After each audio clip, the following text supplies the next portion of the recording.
So right here I have the brand new Xbox One controller. We're going to be taking it apart today and seeing what's inside. To start off, there are these little ridges down along the bottom that you can pop off the plastic piece. It's just a series of little snaps that connect the plastic piece to the actual controller itself. So you can see there's 2 up at the top, 3 at the bottom, and then 2 on the other side. Same thing with this one over here. You have to be kind of aggressive with it, but they are pretty sturdy. Then to get the 4 screws out from the controller, you have to have that special bit that has a little hole in the center of it.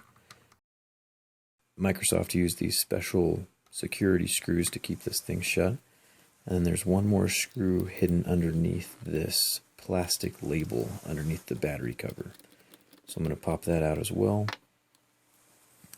And then that releases the front plate of the Xbox controller, exposing the buttons and the vibrators beneath. I'm also going to pop off the back plate where the batteries are held. As you can see. And then this is the whole controller. Nothing's really replaceable on it, which is kind of disappointing. You can see the vibrators right here. They're 2 different sizes. I guess that gives kind of 2 different feels depending on what happens in the gameplay. Then you can kind of see that even cleaning out the buttons would be pretty difficult at this point. There's not a whole lot of room to go off of. And then, so here's the vibrators like I mentioned before.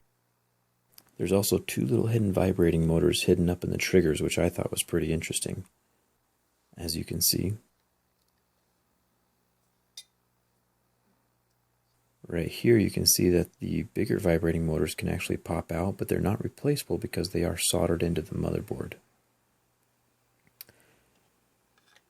And now I'm just going to put on the back plastic again, making sure to line up the screw holes, and the front plastic goes over the buttons again. Pressing that into place, and then before I screw down the back plastic, I'm making sure that these big trigger buttons are put underneath so they can keep on moving.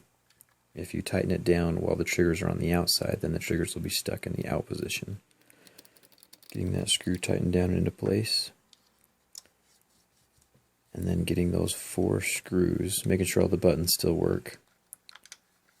They're not stuck at all. Getting those 4 screws put back into place, and then the back plastics clicked in. You can hear how solid they are. The controller is by no means fragile. You can get replacement controllers on Amazon. I'll put a link in the description below. Usually they're pretty cheap.